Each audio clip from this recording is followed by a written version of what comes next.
सत साहिब सतगुरुदेव की जय। बंदी छोड़ कबीर साहिब जी की जय। बंदी छोड़ गरीबदास जी महाराज जी की जय। स्वामी राम देवानंद जी गुरु महाराज जी की जय हो।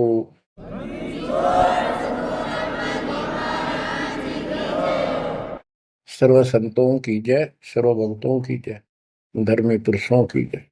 श्री काशी धाम की जय, श्री सुडानी धाम की जय, श्री क्रोथा धाम की जय, श्री बरवाड़ा धाम की जय।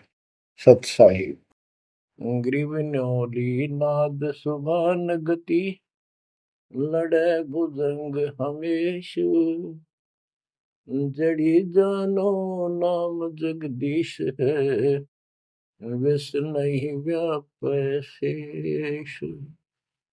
संत गरीबदास जी महाराज परमात्मा से प्राप्त अध्यात्म ज्ञान को कितने सुंदर तरीके से प्रमाण के साथ पेश करते हैं कि परमेश्वर कबीर जी का जो नाम है ये ऐसा जबरदस्त है।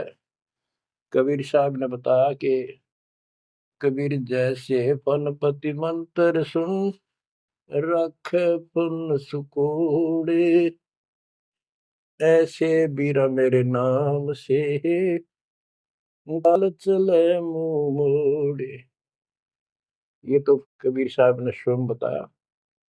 जैसे फनपति सर्प और गारुड़ के मंत्र को सुनकर उससे इतना डर जाता है कि अपने फन को इकट्ठा करके भागने की चेष्टा करता है, ऐसे मेरे नाम से, कबीर नाम से, उस सच्चे मंत्र से यू काल चले मुंह मोड़, ऐसे काल दूर भाग जाता है।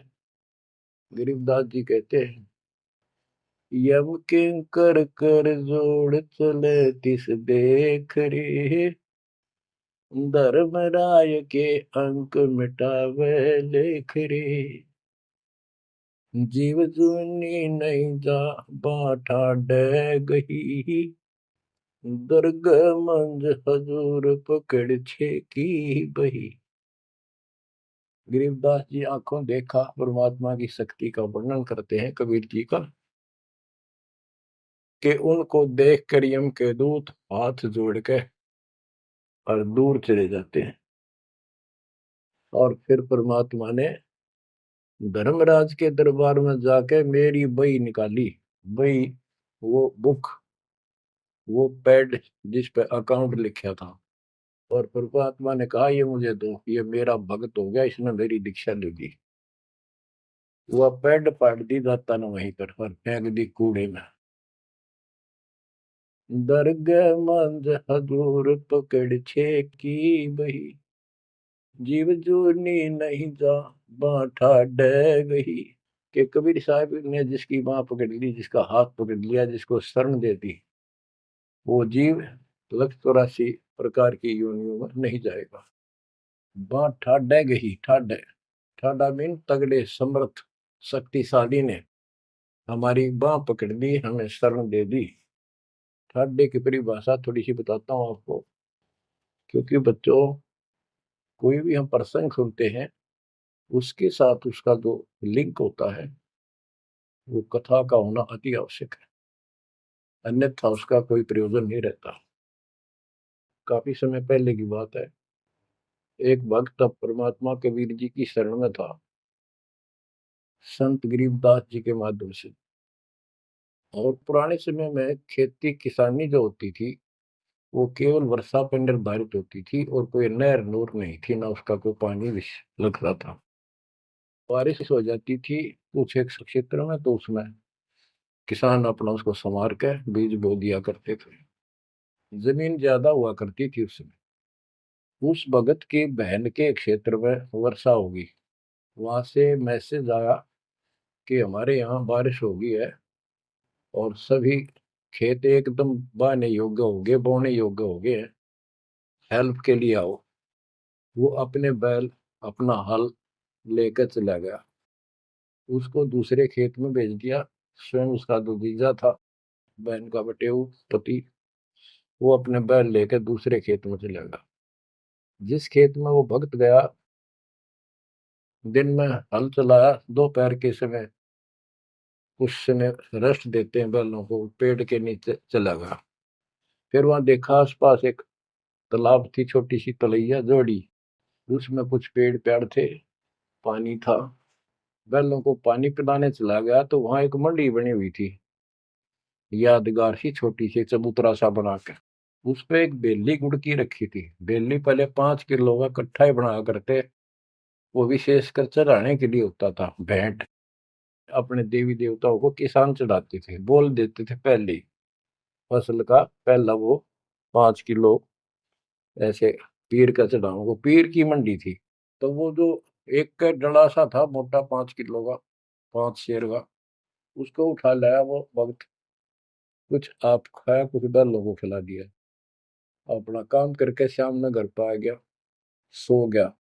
रात्रि के 12 बजे के आसपास एक 4.5 फुट का, टोपी सिर पे, सफेद कपड़े, दाढ़ी, जैसे मुसलमान वेशभूषा हो, आके उससे 10 फुट दूर खड़ा होके और कहने लगा, तेने मेरा गुड़ कैसे खा लिया, तेरी हिम्मत कैसे पड़ गई, तो ठाड्डे की शरण में है, इसलिए बच गया, न तुझे मारता और तेरे दोनों बैलों को मारूंगा।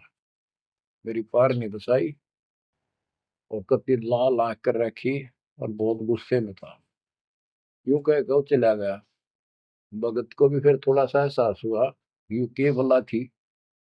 बाकी इतना तो विश्वास था कि समर्थ की शरण में हो, इस तरह के कुतरुओं का कोई बहुत नहीं।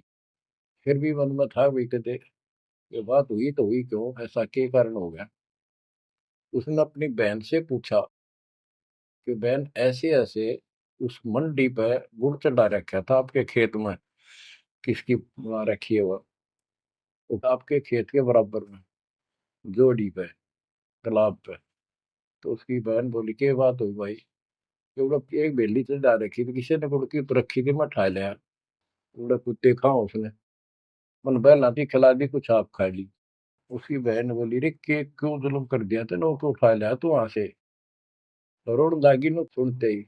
भाई बोला, मेरी तो सुन ले सारी। वो एक इतने 4.5 फुट का, 4 फुट का आदमी होगा, और सफेद कपड़े पहन रखे, ऊपर टोपी, मुसलमान टाइप सा था, और मेरे से 10 फुट दूर खड़ा होगा, रात को आया। और इन्होंने बोला, तेरी हिम्मत कैसे पट गई, मेरा गुड़ उठा लिया, तने खा कैसे लिया। मैं बोला, नहीं वो आप पे बोलेगा। ने बोला, तू ठाट देगी शरण में है, न तुझे मारू और तेरे दोनों का लाल मारू। ला ला के रखी थी, और नो कहकर चला गया वापस। वह भेड़ और फूट फूट कर रोने लगी। बोला, रे तो मेरा काला मुंह कराओ, के जवाब दो, माने न्यू सहरू से तने के वो है गुड़ पाया खाने को, और हमारे आप सारे गुड़ की कमी है यहाँ पर। बहुत बुरी तरह लगी रो, भाई बचा कुकर पर भाई, अपने पति ने भी लड़न लगी, तने क्यों भेजा ही उस साइड में, तो इन्होंने क्यों ना भेजा, तेने बताना चाहिए था इसको पहले। वो भाई बोला, तेरी अब भी अकल पर पर्दा पड़ रहा, उतरा शेर हाथ जोड़ के गया, अरे नो का तू ठाडेगी सर में, हजार तो बच गया, न मारी न दो मैंने तो रोए जाओ पाछे थे। अरे मैं जिंदा जी रोने लग रही तो, पागल कहेंगी, इतनी भी अकल पे पर्दा पड़ गया तुम्हारे, मैं किसकी सुनूं पता है। मैं ये रिक्वेस्ट करूं थारे ते, तुम भी आ जाओ, ना भूतड़ा दिन डर डर मर जाओ। तो बच्चों, यम किंग कर कर जोड़ चले तिस देख रे। बच्चों, आत्मा फूट फूट गाती है, चारों युग में संत पुकारे, कूक क्या हम हेल रे, हीरे माणिक मोती बरसैया जग टूटा ढेर रे। ये डरे तो बड़ी आदत पड़ गई है। यम किंग कर कर जोड़ चले तिस देख रे, धर्म राय की बंद मिटावे लेख रे। जीव जूनी नहीं जावा ठाडे गही, ठाडे में दर्द मंद हजूर पकड़ छे की वही। सुन मंडल सतलोक अगमपुर धाम है, धन बंदी छोड़ कबीर तुम्हारा नाम है। बच्चों, इस परम पिता के प्रेम में ऐसे गजब के ज्ञान, ऐसे समर्थ की शरण, आत्मा भावुक हो जाती है, रोका नहीं जाता। सो शुक्र मनाते हैं अपने गुरुदेव का, हे बंदी छोड़, हे परम पिता कैसे शरण दिया आपने, कैसा सुंदर राह बता दिया। नहीं अन्य बिरान माटी राखो या भूतड़े, अरे न पूजे भी जाओ और दुर्गति भी जो कि न रहनी थी। और गीता कहती है भूत पूजोगे भूत पढ़ोगे। परमात्मा की सूक्ष्म वेद की वाणी कहती है, भूत में सो भूत है, देव में सो देव, राम में सो राम है, सुन सकल सुरदेव।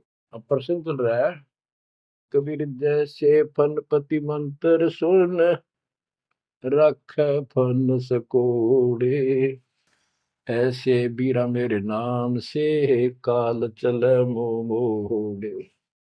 पारक के अंक की अमर ग्रंथ की प्रथम वाणी है, ग्रीव न्योल नाद सुभान गति, लड़े भुजंग हमेश, जड़ी जानो नाम जगदीश है, विष नहीं व्यापै शेष। जैसे एक नेवला होता है, सारा 9 इंच का प्राणी, और वो 10 फुट के सांप को, सर्प को, भुजंग को मार देता है। कैसे मार देता, उसके पास एक ट्रिक है। उसके पास एक जड़ी होती है, एक नागदमन जड़ी होती है जंगल में, उसको सूंघता है, उसमें स्मेल आती है। वो सर्प को उस समय छेड़ता है जो वो जड़ी के आसपास होता है, वो झाड़ बोझड़ों के अंदर होती है। वो सर्प को छेड़ता है, सर्प ऐसे फन उठा लेता है, और वो जाके एकदम वहां जड़ी श्वास में भर लेता स्मेल, और आके उस सर्प के सामने सो के थोड़ी सी दूरी से छोड़ देता है। जिस दर से हवा चल रही हो, सर्प की तरफ जा रही हो, उस साइड में हो जाता हो। सर्प को उससे चक्कर आने शुरू हो जाते उस स्मेल से, उसका जी घबराता है और वो भागने की चेष्टा करता है। नेवला फिर उसके गर्दन पे बैठ जाता है, मुंडी पे पीछे के, और वहां मुंह के ऊपर फिर वो स्मेल छोड़ता ही रहता है। उसको अचेत करके फिर पकड़ कर उसको मार डालता है, काट देता है। तो बच्चों, गरीबदास जी ने बताया कि कबीर परमेश्वर का यो सच्चा नाम सतनाम और सार नाम। सार नाम है, ये है मेन चीज। सतनाम भी बहुत शक्ति हो जाती है इन दोनों के मेल से। जैसे दो जड़ियों को मिला दिया जाए, उसका कुछ अलग से स्ट्रॉन्ग दवाई बन जाती है, मेडिसिन। और तीसरी मालिक मिला, मालिक का जो सार नाम है, वो तो कहना ही क्या है। तो हमारा जो मोक्ष जो होगा इन सभी मंत्रों के जाप से होगा। ये हमारी साधना है, पूजा हमारी सार नाम है। बच्चों, जैसे एक छोटा सा सर्प उस जड़ी की ताकत से, स्मेल की ताकत से जो श्वास में भर के लाता है, इतने तगड़े लंबे सर्प को कंडम कर देता है।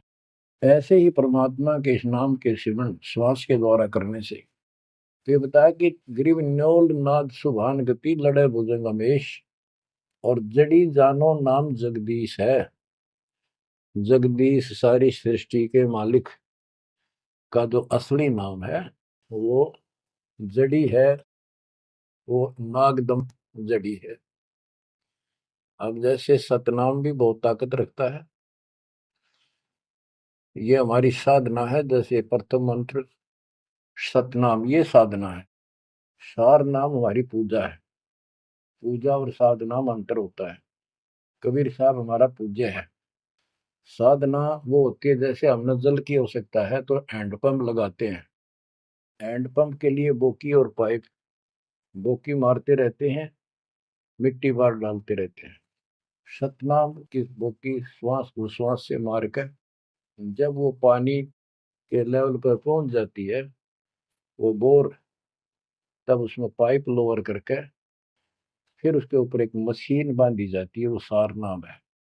और मशीन से फिर उसको चलाया जाता है। वो हमारा पूज्य इष्ट है, वो सार शब्द है।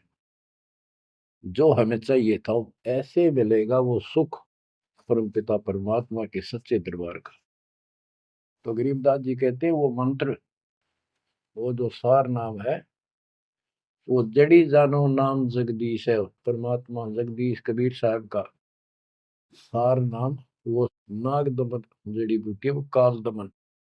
और विष्णु व्यापक शेष, छोटे से सांप की बात छोड़ो, शेष नाग जो सबसे बड़ा ताकतवर 1000 फुट का बंदर है, यानी काल 1000 भुजा का ताकतवर है, ये भी निकट नहीं आ सकता। बच्चों, किस्मत सराहा करो अपने, 100 गुण गाया करो। गरीबदास जी कहते हैं, गरीब साधों से ते मस्करी, ये चोरों नाल खुशाद, मल अखाड़ा जीतेंगे ये युगन युगन के माल। माल, रेसलर, पहलवान, इन नकली गुरुओं से तो खुश है सारा संसार, साधों से ती मस्करी, इन चोरा नाल खुशाद। हाय हाय, इन चोरों से, झूठे गुरुओं से खुश, और साधु संतों के मजाक करते हैं। ये तो मल अखाड़ा जीतेंगे युगन युगन के बाद। आप हो वो युगन युगन के माल। बच्चों, आपको बहुत बार प्रमाण दिए जाते हैं, देता ही रहूंगा आखिरी सांस तक, क्योंकि सिलेबस यू है। टीचर सारा साल सिलेबस पढ़ाता है, उल्टा सुल्टा उन्हें कोई रट्टा लगवाता है, और तब बच्चे सफल होते हैं। परमात्मा योगों से आपके साथ है।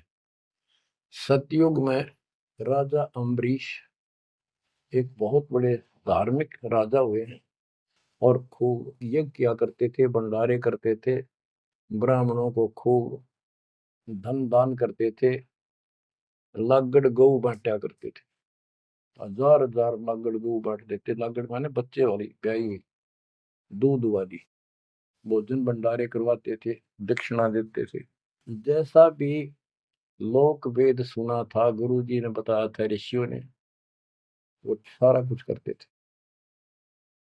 परमात्मा वहां भी साथ रहते हैं, उनकी इज्जत रखते हैं भक्ति की, और बीच बीच में उनको समझाने की चेष्टा की, कोई ऋषि रूप बनाकर अम्बरीश जी को सच्चा मार्ग बताया, खूब ध्यान से सुना और नाम लिया।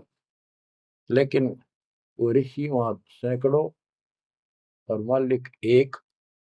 आखिर में राजा अम्बरीश भी हाथ खड़े कर गया, मालिक की साधना छड़ दी, और वो ऋषियों वाली वो शुरुआत कर। इतने अच्छे भगत विष्णु जी के बने हुए थे। बच्चों, अब हंसी भी आती है, दुख भी होता है। गरीब वेद पढ़े पर भेद न जाने, वाचे पुराने ठारा, और पत्थर की पूजा करे, भूल गए सृजनहारा। वेद पढ़ा करते ऋषि उस समय, केवल वेद। पुराण तो इनकी अपनी रचना है, फिर वो सा लिखते चले गए, और सारा वेद के विरुद्ध साधना करते करते और कराते थे। विष्णु जी की पूजा करे, और गीता क्या कहती है, तो चारों वेदों का सारांश है। विष्णु 3 गुणों में से एक सतगुण है। इन तीनों गुणों की भक्ति तक गुण में माया के द्वारा जिसका ज्ञान हरा जा चुका है, यानी इसी तक सीमित है, जो राक्षस स्वभाव को धारण किए हुए मनुष्यों में नीच दूषित कर्म करने वाले मूर्ख, ये मेरी भक्ति ना करते। तो अम्बरीश वही साधना करता था, लेकिन पिछले संस्कार किसी, जैसे भी चल रहा भक्ति युग बच्चों, आप इन बातों को बार बार सुनोगे तो आपके दिल में समा जाएगी अकाड़ी सच्चाई ये है। अब ये भक्ति काल शुरू हो गया, मोक्ष काल समझो। इसमें हजारों वर्षों तक चलेगा, अरबों भगत बच्चे बेटा बेटी पार होंगे, जो चलेगा जो भी लाखों वर्ष और भी चलेगा। लेकिन वो साधना करते रहेंगे, लेकिन उनका विश्वास इतना नहीं बनेगा, वो फिर यही रह जाएंगे काल के जाल में। उन्हीं में से फिर, क्योंकि उनकी भक्ति जबरदस्त है, शास्त्र अनुकूल है, अगले सतयुग में उन्हीं पुण्यात्माओं को काल जन्म देगा, उनको पहले ऊपर के लोकों में रखेगा। ऊपर के लोकों में, स्वर्ग में देवता हजारों लाखों वर्ष वहां रहेंगे। यानी एक कोल्लू के साथ चक्कर है, चैन है, चैन। उस चैन पर जैसे डाल देते हैं, ब्रह्म लोक में गए, फिर चक्कर काटते काटते विष्णु लोक, शिव लोक, सारे अपने कर्म फोड़ के भोग के खत्म करके, फिर भी उनके पुण्य इतने बच जाते हैं कि सतयुग में जन्म देते हैं उनको। और सतयुग में भी अच्छे पुण्य कर्मी फिर राजा बनते हैं। और वह भक्ति, ये वाली भक्ति कसक और वो शेष बची ताकत फिर भी साथ रहती है। और इस कारण से भगवान भी उनके साथ रहना पड़ता है। जो बच्चा गऊ की नजर में, यूं साईं को संत, भक्तों के पीछे फिर भक्त वत्सल भगवंत। कबीर जो जन मेरी शरण है, ताका हूं मैं दास, गेल गेल ला गया करो जब लग धरती आकाश। तो अपने इस विधान अनुसार अम्बरीश से मिले। ठीक है, एक बार तो यह बात इतनी गजब की है, सारी ठीक ठीक लगती है, लेकिन माहौल खराब होता है। ये ज्ञान बताने वाला एक होता है, दूसरा समर्थक नहीं होता। उस दिन में वो भूल जाते हैं और इसी लोग बहका देते हैं, कहाँ सी बातें करते हो, वेदों में ऐसा कहीं नहीं है, वेदों में ऐसा नहीं है। अब दास तो कहना चाहता है, फिर अगले जन्म उस भक्ति से वो अम्बरीश राजा स्वर्ग गया, स्वर्ग में अपनेपन भोगे। फिर त्रेता युग में फिर राजा जनक के रूप में वह आत्मा ने जन्म लिया। वहां भी खूब भक्ति करी, विष्णु के कट्टर पुजारी। वही भावना वही भाव फिर भरा हुआ था, परमात्मा फिर भी मिले उनको।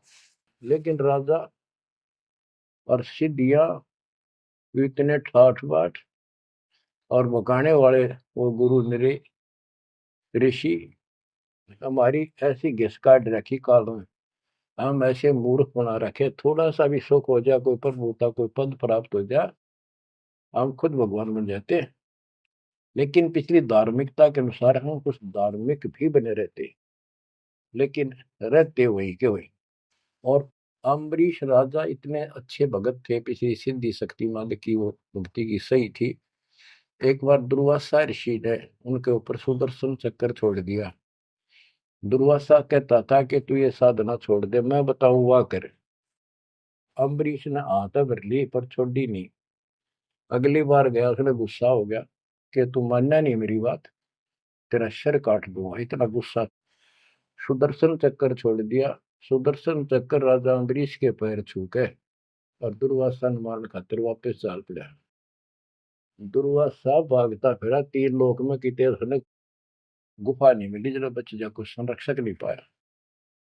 परमात्मा कबीर जी ने विष्णु रूप बनाया, एक सवाल आ दी, एक मिनट में क्या कर दी कर दिया बोलो में। दुर्वासा ने देखा भगवान विष्णु बैठे, वहीं पहुंच गया और कंप पे डांक ठोक रखी, मन बचा लो भगवान, बचाओ मुझे, सुदर्शन चक्र मुझे मारेगा। परमात्मा बोले क्या गुस्ताखी कर दी, क्यों मार रहा है तेरे को। फिर वह सारी कहानी बता दी। भगवान बोले कि भक्ति के भाव से चलो, ये ताकत से नहीं चलता ये मार्ग। अपना ज्ञान दो, कोई मानने ठीक है, ना मानो मत ना मानो, मुझे बचाओ भगवान मुझे बचाओ। उसमें सुदर्शन चक्कर रुक गया, खड़ा हो गया दूर, भगवान की शक्ति से डर के देख के। तो दुर्वासा को विश्वास हो गया कि यहाँ बचाओ हो सकता है, माफ करो मुझे माफ करो। परमात्मा बोले अम्बरीश के पैर पकड़े, वो बचाओगा तुम्हें इससे, मैं नहीं बचाऊंगा। हाथ जोड़े, हे भगवान आपके दरबार में मैं नहीं बचूंगा, कहाँ भेजो हो दाता, मैंने तो रास्ते में मारेगा। मिला जा, वही जान बचेगी तेरी। अम्बरीश के चरणों में गिरा वो, जिसने 56 करोड़ यादव मार दिए थे एक वचन पे। तो कहते हैं अपनी देसी कहावत हमारे यहाँ, शेर न सोआ शेर, जरूर टकराया कर, यही बकवाद करनी है ना। अम्बरीश के चरणों में मत्था टेका उसने, मेरी जान बख्शो महाराज, जान बख्शो बख्श दो। अम्बरीश राजा बोले महाराज मैंने कुछ नहीं कहा, तेरा कर्म तुझे मिला। और वो सुदर्शन चक्कर हाथ से पकड़ लिया राजा अम्बरीश ने और ऑफ कर दिया, शांत हो गया। बोला ले जा तेरी तोब। और भक्ति के भाव रहना चाहिए इंसान। बच्चों, अम्बरीश राजा की इतनी महिमा होगी, ऋषि भी हैरान थे जो उनके गुरु लोग थे। वो नहीं छोड़ कहते, मन तू सुख के सागर बस रे, और न ऐसा यस रे। तू सुख के सागर बस रे, ये झूठे यशों में कुछ नहीं धरा। वह सतयुग में महिमा होगी, फिर राजा जनक बन गए। राजा जनक वही भाग्य बाबा नानक बने। जब एक सुखदेव नाम के बाल ब्रह्मचारी माँ के गर्भ से भक्ति ले रहे थे और आकाश में उड़ जाने की सिद्धि थी। उस अर्धी की गांठ से पंसारी बढ़ जाते ये अपने बराबर किसी ने नहीं समझा था। राजा जनक के पैरों में पड़कर स्वर्ग तक जाने का विरोध करवाया। वो मोक्ष तक वो दूर की बात है, वो तो मार्ग ही नारा है। गरीब सुखदेव ने 84 भुगती बिना पजावे खरगो, तेरी क्या बुनियाद परानी, तू पेंडा पंथ पकड़ो। के सुखदेव जैसे ऋषि जिसकी टूटी बोला करती सारे देवता उसका सम्मान करते थे, बड़ा पहुंचा हुआ है, वो भी फिर 84 लाख योनियों में गया। राजा जनक से दीक्षा ली। पहले तो यूं कहता मैं बाल ब्रह्मचारी ब्राह्मण ऋषि, जनक विदेही राजा भाई कैसे शीश नवाऊं जाई। सुखदेव बोले ज्ञान विवेक का हमने स्त्री का मुख नहीं देखा। राजा के 10,000 रानियां। तो गरीबदास जी कहते हैं गोरख से ज्ञानी गणे सुखदेव जति जिहान। वो अपने आप को जति मान रहा था। और सीता सी वो बारिया संत दूर स्थान। संत के घर बहुत दूर है, इन बात का तो नहीं भाई इसने ब्याह करवा रखा है, इसका न्यू हो रहा था, ये संत कैसे हो सकता है। 10,000 रानी थी, फिर भी उस नकली थे दो भी अच्छा था राजा जनक। बच्चों ये मूल ज्ञान है, ये निचोड़ है, निष्कर्ष है, ये तत्व ज्ञान है। और राजा जनक रूप में बहुत गणे यज्ञ किए, बहुत प्रमाण है पुराणों में। बहुत धर्म भंडारे लाए, यानी दूध वाली गाय बाटी साधु संत, तो वो धर्म पुण्य बन गए। अब देख काल कैसे ठगी करता बच्चों, सारे पॉइंट याद रखने पड़ेंगे, बेमतलब अपने धन ने खोया नहीं करते।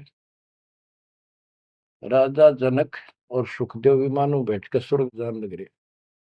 रास्ते में 12 करोड़ आत्माएं नरक में तंग पा रही थी, हाहाकार मचा रोवे। राजा जनक ने कहा ये आवाज कहां से आ रही है चिल्लाने की, रोको मेरा विमान रोको। रोक दिया। उनको बताया गया कि यहाँ एक नरक है, उसमें 12 करोड़ आत्माएं जीव अपने कर्म दंड भोग रहे पाप।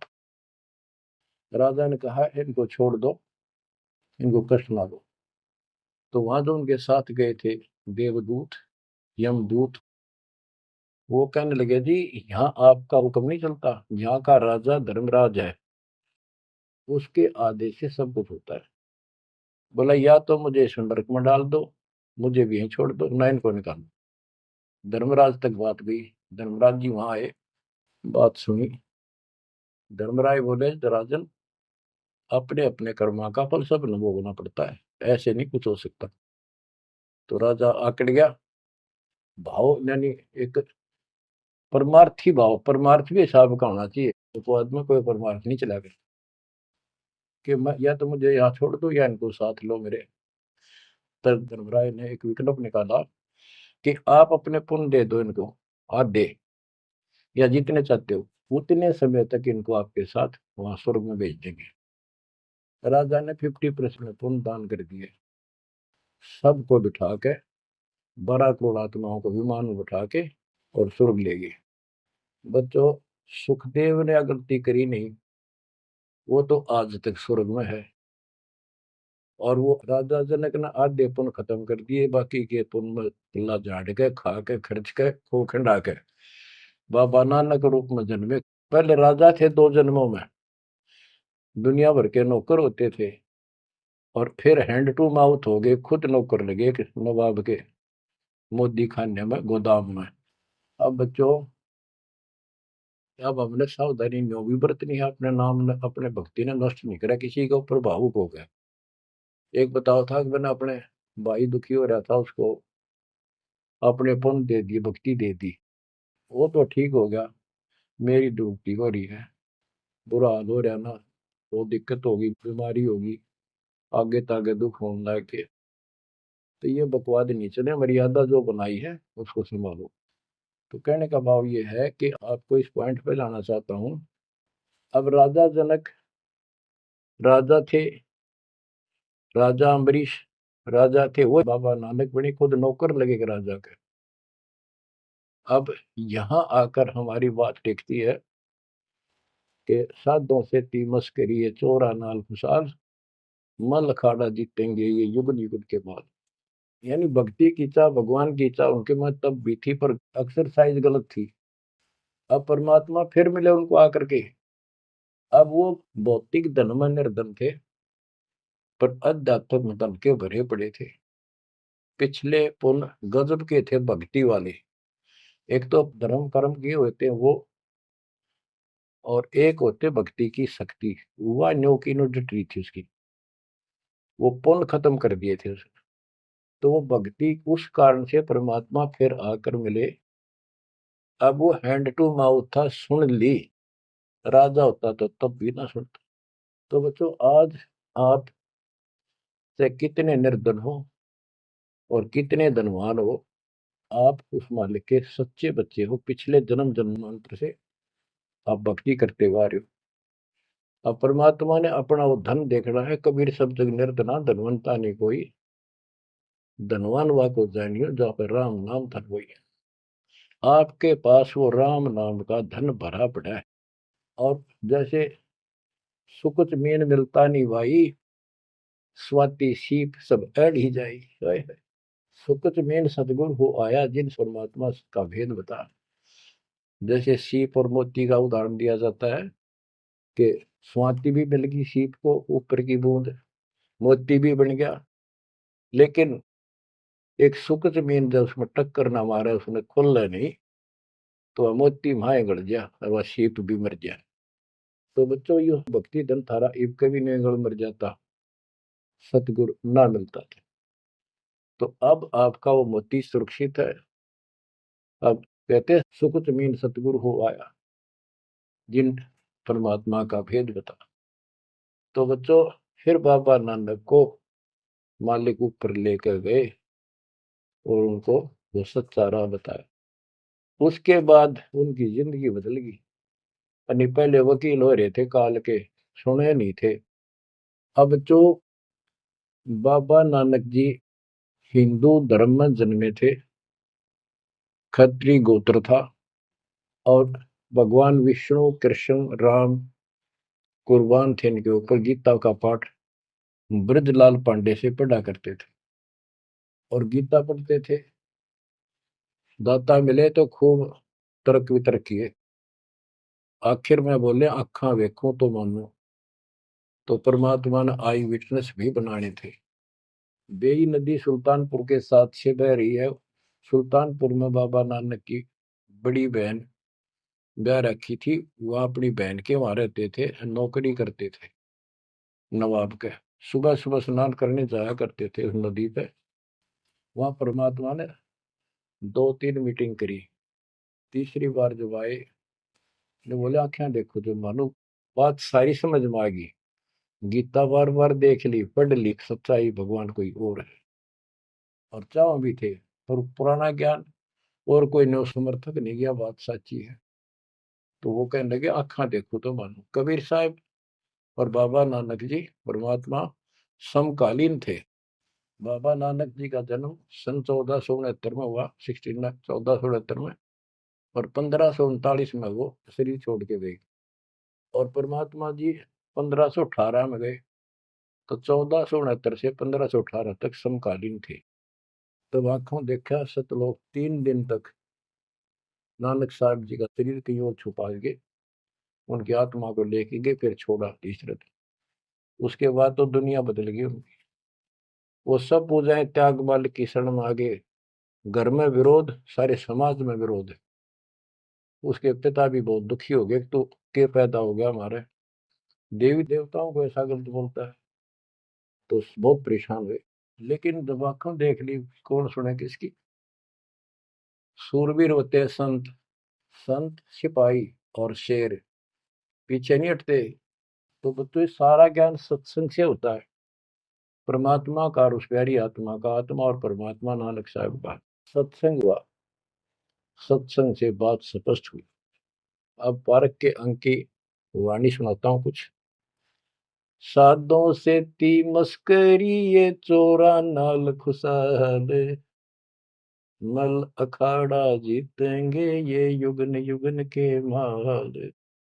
अब वो बाबा नानक युगन युगन के माल थे और वह जीते, डट के खड़े हो गए। फिर जब ज्ञान समझ में आ गया, सारा संसार मीराबाई थी युगन युगन की माल। सत्संग में जाना ना छूटे माँ, फिर जल के मरो संसार। तो बच्चों इस स्थिति में तुम नहाना पड़ेगा एक दिन, जब जाता राजी होगा।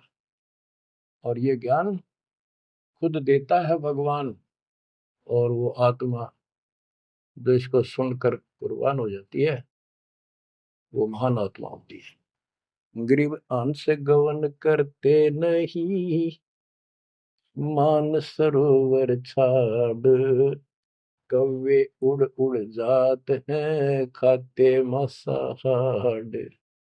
हंस और कौवे और बुगले सब पक्षी कहलाते हैं।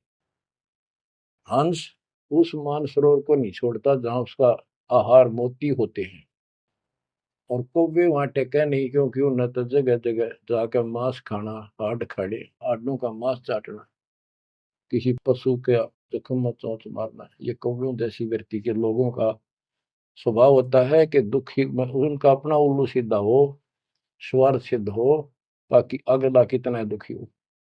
ये कौवे जैसे जीव होते हैं। अब यहाँ बताते हैं, कबीर साहब कहते हैं, गरीब अंश गवन करते नहीं, मान सरोवर छाड़, कौवे उड़ उड़ जाते हैं खाते मांसाहाड़। गरीब मान सरोवर मुक्ति फल, मुक्ता हल के ढेरे, कौवा आसन न बंद जब भूमि दीन सुमेरी। गरीब कौवा रूपी बेक है, ना प्रतीत यकीन, 68 का फल मेटे करे भये दीन बेदीन। गरीब हंस दशा तो साध है, सरोवर है सतसंगे, मुक्ता हलवाणी चुगे फिर चढ़त नवेला रंगे। अब स्पष्ट कर दिया कि ये सत्संग जो है ये मानसरोवर है, और भगत साध ये हमारे हंस हैं। अब कौवे बुगले तो मेंढक मछली अड़ंगा कुवाड़ बकवाद करते हैं, और हंस केवल मोती खाता है। इसी प्रकार निर्विकार जो भगत आत्मा बन गए, बेटा या बेटी, वो हंस जैसे हैं, वो